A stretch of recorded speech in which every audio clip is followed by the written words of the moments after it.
I'm Natasha Kirchuk, and thanks for joining us from our studios in Israel. Coming up in today's newscast, the Israeli Defense Ministry is on a mission to help bereaved families cope. U.S. President Donald Trump declares that the month of May will now be Jewish Heritage Month, and a new archaeological discovery in Israel is shocking experts. Stay tuned for the latest news in Israel.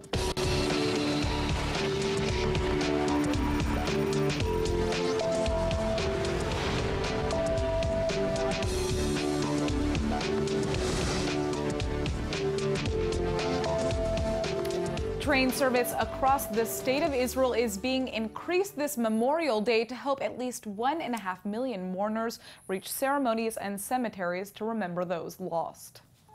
The entire nation stood in silence as a siren rang out for 2 full minutes at 11 o'clock this morning. 24-hour memorial candles are being lighted in almost every home. 23,554 men and women have been killed since 1860 while serving in defense of the country or the pre-state Jewish community. Official commemorations began last night, and a separate state ceremony is being held at the National Military Cemetery on Mount Herzl this afternoon in tribute to the 3,117 people murdered during terror attacks. When the sun finally sets this evening, sadness will turn to joy as the nation begins celebration of the 69th year of Israeli independence. There are 9,157 bereaved Israelis who lost their children during military service. In addition to support and tributes from a grateful nation in acknowledging their sacrifice, the Defense Ministry is also engaged in doing whatever it possibly can to alleviate some of the parents' deep grief. The ministry is sponsoring a special research project aimed at providing families with methods to cope with their sadness. The study is based on comprehensive questionnaires filled out by 200 parents, as well as a focus group of 18 mothers and fathers. Like any support group, the participants say they can best share their emotions with others who have experienced the same kind of terrible loss. They examine critical and painful issues about what was most helpful and what are the worst obstacles for dealing with grief. One of the insights reached so far is that almost all of the parents say they had to make their own personal decisions to go on with life because that wasn't simply a given. Another key factor is the effect religious faith can have. Some parents express anger at God, while others say their belief brings relief because they will one day be reunited with their children in heaven. Here in Israel, it's important to note that social workers immediately start meeting with families as soon as they're informed of the unimaginable news of their children's deaths. They're also entitled to financial compensation, psychological counseling, yearly memorial events, and other types of support. It's no secret why Memorial Day, or Yom HaZikaron, known in Israel as the saddest day of the year, is strategically placed right before Independence Day, or Yom HaAtzmaut. It's to remind us of what was lost in order to gain a state of our own.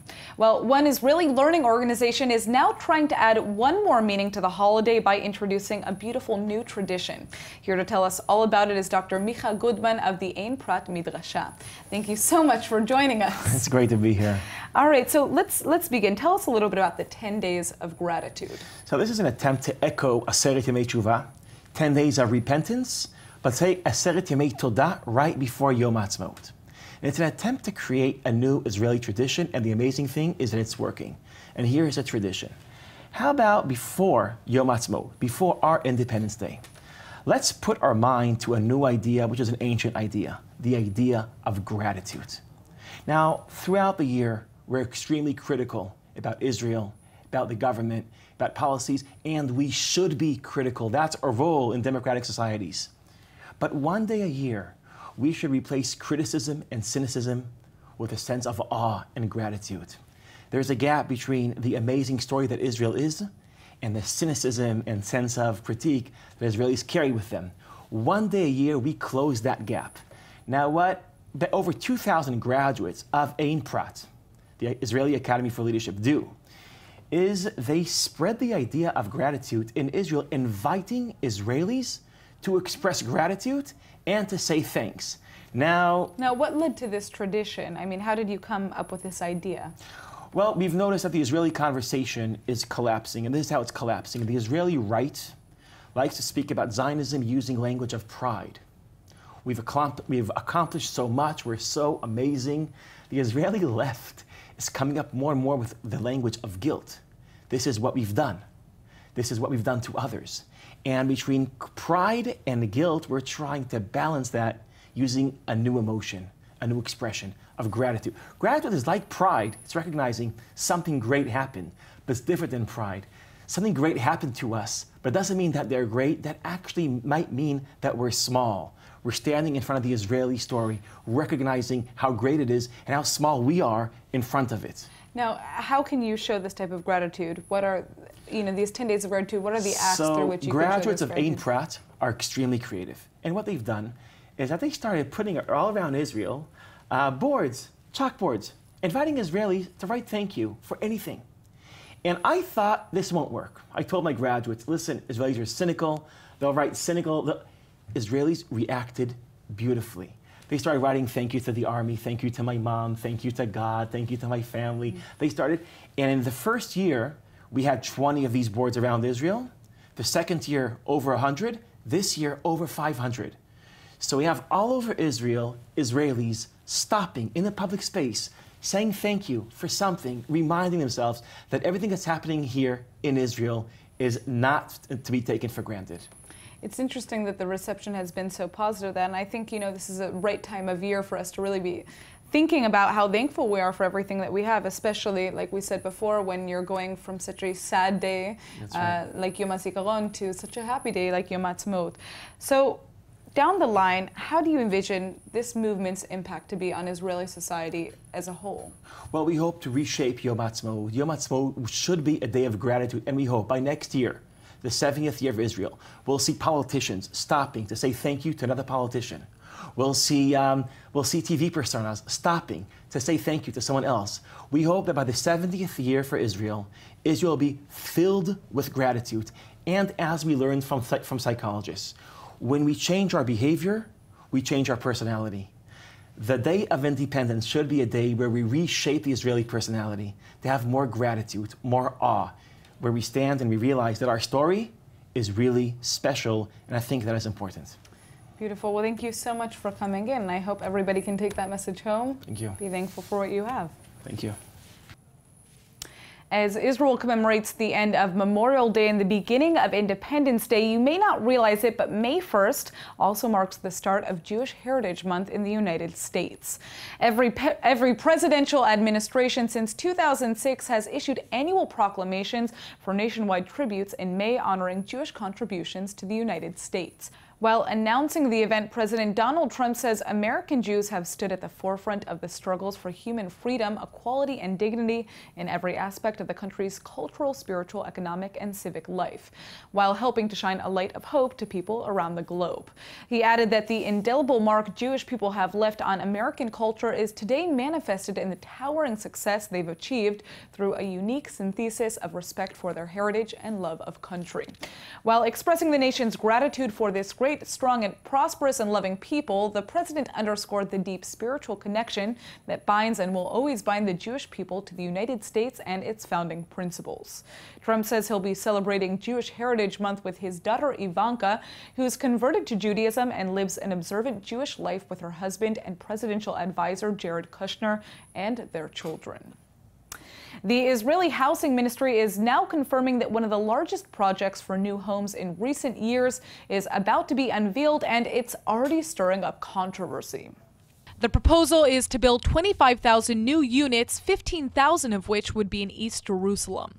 The ministry and the Jerusalem municipality have been working on the plan for 2 years. The formal announcement is likely to be made on May 23rd as part of Jerusalem Day celebrations, on the 50th anniversary of the city's reunification.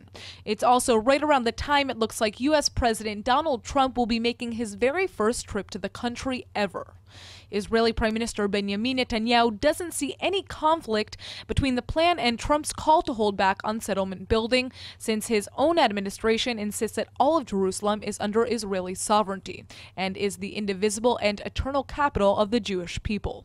But the Palestinians are already protesting the new prospective homes for Jews over the 1967 lines because they want that land for their future state. You may not know it, but here in Israel, it's completely free for women to get fertility treatments or IVF. For couples having trouble conceiving a baby, fertility treatments can literally be lifesavers. But here's the issue. New Israeli research is now revealing that babies conceived through IVF are 3 times more likely to develop pediatric cancer. The new study from the Ben Gurion University in southern Israel did a comprehensive analysis of babies born between 1991 and 2013 at a local hospital. Over 200,000 babies were monitored for the study here in Israel, which researchers say was the perfect country to conduct the study because of the nation's reputation as a world leader in IVF treatment. 25% of IVF treatments in Israel result in pregnancy, with 20% leading to a live birth. But parents are going to want to make sure they're bringing their babies to health follow-ups because, according to the Israeli research, babies conceived through IVF were more likely to experience pediatric neoplasms like leukemia, brain and spinal cord tumors. While their data does not include reasons for infertility and environmental exposures, the team says the association between in vitro fertilization and total pediatric neoplasms is significant. There are about 75 million Americans who suffer from hypertension or abnormally high blood pressure, and sadly, the majority of patients are resistant to medication. Here's the good news. Now, a joint Israeli-U.S. medical venture has come up with a non-invasive way to prevent the life-threatening condition. The founder of Israel's Rainbow Medical Company launched the initiative with the head of MEND. The California-based Micros endovascular firm is one of the largest stroke treatment companies anywhere on the planet. They teamed up to create Mobius HD, an implantable device to treat drug-resistant hypertension, which is the leading cause of cardiovascular events, including strokes. Their treatment was awarded a prize from the European Union in 2015, and it was just approved by the U.S. Food and Drug Administration. It only takes about 50 minutes to insert the device, which essentially tricks the body into modulating blood pressure on its own. The device amplifies nerve signals to the brain. If pressure rises, the brain responds by naturally dilating arteries to restrict the flow, effectively offsetting the chance of heart-related problems. Sounds simple, doesn't it? Israeli high-tech innovation is now overcoming major challenges in the fish farming sector to help impoverished nations better access important, inexpensive sources of protein. The Bioefficiency Farm is a leader in the production of recirculating aquaculture systems known as the Mini RAS.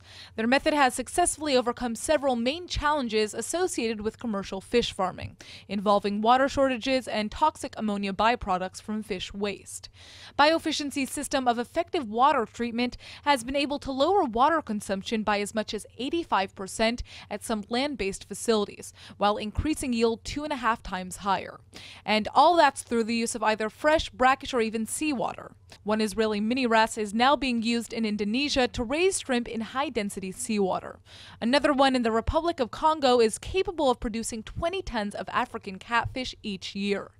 Other farms in Bangladesh and Baramundi are utilizing the Israeli tech to not only help meet their community's nutritional needs, but to bolster the local economies with stable, successful small businesses. During their lifetime, close to a third of all women are likely to suffer from pelvic organ prolapse when an organ like your bladder drops from its normal place into your lower belly. Joining me today in the studio is Edith Goldberg, CEO of Escala Medical, an Israeli medical company that's about to launch the first ever non-surgical medical device to treat this condition. Thank you so much for joining us. Pleasure to be here. So I had never heard of pelvic organ prolapse before I looked it up before this interview. So tell us more about what happens and why this takes place. Right. So in normal anatomy, the pelvic organs, the bladder, the uterus, and the vagina and the rectum are held up in place and supported by muscles and ligaments. What happens in prolapse is just basically the structures holding those organs together are actually weakened or torn, causing them to drop down or herniate. And how does that happen? What causes that? Right. The weakening of the structures that are holding the organ basically cause them to drop down or herniate, and this can result in a range of symptoms, starting from a sense of fullness or a bulge to more severe conditions such as urinary and bowel incontinence. So why is there a weakening of these structures? There are several factors contributing to it. It could be one of the signs of aging, and with the increasing rates of obesity, the condition is also becoming more and more prevalent. But basically, every woman that had given birth, actually every second woman that had given birth is likely to develop pelvic organ prolapse during their lifetime. So this is a very serious issue. Now, you have created a device to combat this. Tell us about how it works. Right. So our device repairs prolapse by fixating the vagina to a ligament, restoring its position. Now, this procedure is routinely done today, only today it requires surgery. With our device, we allow this in 3 simple steps in an overall procedure that does not take longer than 20 minutes. Wow. Now, what happens is that the surgeon identifies a known landmark in the vagina and directs the tip of the applicator. By squeezing a trigger, an anchor is deployed in an acute manner and to a limited depth. And by retracting the applicator, 2 degradable sutures are left in the vagina. A button-like securing element is threaded all the way through, and again, no incisions are involved. And the sutures are tied and cut. This is repeated twice on each side, and after a healing period of several weeks, when the sutures have degraded, the buttons basically fall off, leaving the vagina free of any device. Now, how did you decide to focus on treating this issue specifically? Right. So the company was founded by Trendlines Medical, that is one of the leading seed-stage investors in Israel, and 2 highly experienced American surgeons and entrepreneurs that had already successfully introduced devices into this market. And one of the founders, Dr. Goldberg, is a urogynecologist, and this is the type of the procedures that he does routinely in his practice. So he definitely understands the need and identifies the gap compared to current treatments. Well, it seems like you guys have created something that is going to affect so many women. I mean, this is, like we said before, a condition that is very, very common, Correct. Whether or not people know about it. So I hope that you succeed in getting your product out there. Thank you very much. Thanks for joining us. The Yad Sarah organization in Israel is well known for the many good deeds it does to help out citizens with special needs. The name means Sarah's hand in Hebrew, and now that hand is also being extended to all visitors who come to the Holy Land. This may be the only program in the world that gives such personalized assistance to tourists totally free of charge. The staff provides the loan, delivery, and pickup of any necessary medical equipment, such as crutches, wheelchairs, and shower stools, in addition to electric hospital beds and oxygen tanks. Yad Sarah is the largest voluntary organization in Israel with 100 branches nationwide. The crew of 7,000 non-paid workers donate their time to help sick, disabled, and elderly people in Israel's Jewish, Arab, Christian, and Muslim neighborhoods. They can also help tourists rent specially equipped vehicles for sightseeing or airport runs. Arrangements can be made by simply calling this wonderful organization. Don't let any of your own special needs hold you back from the trip of a lifetime and the opportunity to see the Holy Land for yourself. The British band Radiohead has always had a lot of fans in the Jewish state, and now there are even more. The British rockers are holding fast to their plans to perform in Tel Aviv this summer, even though they're being targeted by anti-Israel boycotters. That news is coming from Roger Waters, of all people, who's long been an outspoken critic against Israel. The former Pink Floyd frontman is apparently pretty disgruntled that Radiohead is ignoring the call he and a bunch of other anti-Israel artists and writers have made. They've signed an open letter demanding Radiohead join the Palestinian cause by canceling their July 19th show.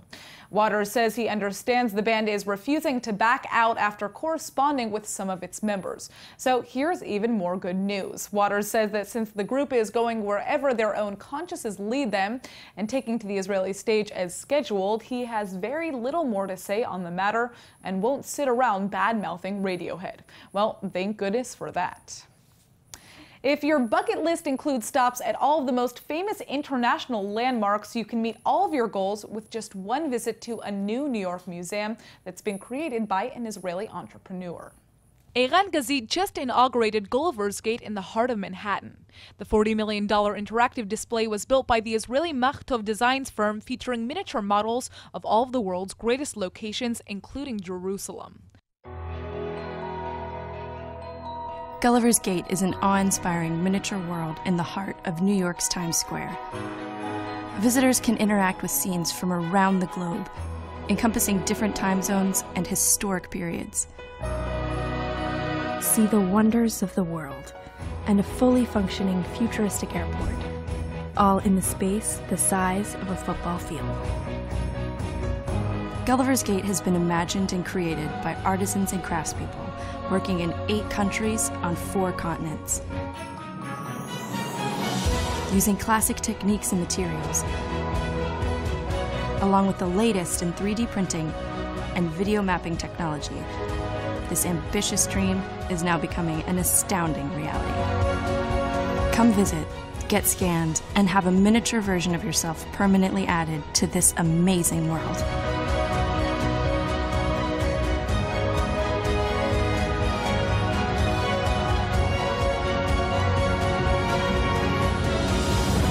And it's not only the monuments that are shrunk to bite size. Visitors are also welcome to try out a full-body scanner with a 3D printer to make miniature versions of themselves. By the way, Gazita is also the founder of the 14-acre display called Mini Israel, situated in a park near Jerusalem. You know the expression, one man's trash is another man's treasure? Well, in our next story, you'll find out why Israeli archaeologists are considering 3,000-year-old dung to be pure gold. The breathtaking donkey manure, so to speak, was just unearthed on a remote sandstone mesa in Israel's southern Timna Valley. It's so well preserved that the excavators could still see what the pack animals had for lunch, so they thought it was only a few decades old. They were shocked by the radiocarbon process showing it dates back 10 centuries before the Common Era and had been spectacularly well preserved for millennia by the arid desert climate. The area is known for its ancient copper mines, and the donkeys of yesteryear were used to haul the metal 190 miles uphill to adorn the palaces and temples in Jerusalem. About 1,000 tons of smelting debris had also been uncovered at the site, suggesting that industrial-level production was once carried out there by an ancient kingdom. Until recently, the ancient Egyptians were considered to be the first miners at Timna, but the recent evidence indicates that the gold rush at the copper mine dates back to the era of the biblical kings David and his son Solomon. Israelis across the country are hitting the streets to celebrate Independence Day, so we thought we would do the same, only our mission was to get them to spill on the details of their favorite aspects of Israeli culture. Get ready for our Israeli speed round. Shawarma or falafel? Falafel. Falafel. Falafel, of course. Falafel. Shawarma. Shawarma or falafel? Falafel. Shawarma or a good old American burger? Good old American burger. Shawarma. Sorry. Tel Aviv or Jerusalem? Tel Aviv. Tel Aviv. Tel Aviv. Yerushalayim Azav. Tel Aviv or Jerusalem? Tel Aviv, come on. It's the best of the world. Tel Aviv. Tel Aviv or Jerusalem? Tel Aviv for entertainment, Jerusalem for that mystic, historical feeling.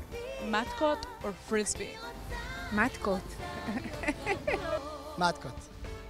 Frisbee. Matkot. Matkot. Matkot. Neither. Chag Sameach. Chag Sameach, Chag Sameach, Chag Sameach, Chag Sameach. חג עצמאות שמח! יום העצמאות זה היום הכי טוב לכל היהודים בעולם, מפני מאז יש לנו הממשלה, המדינה שלנו.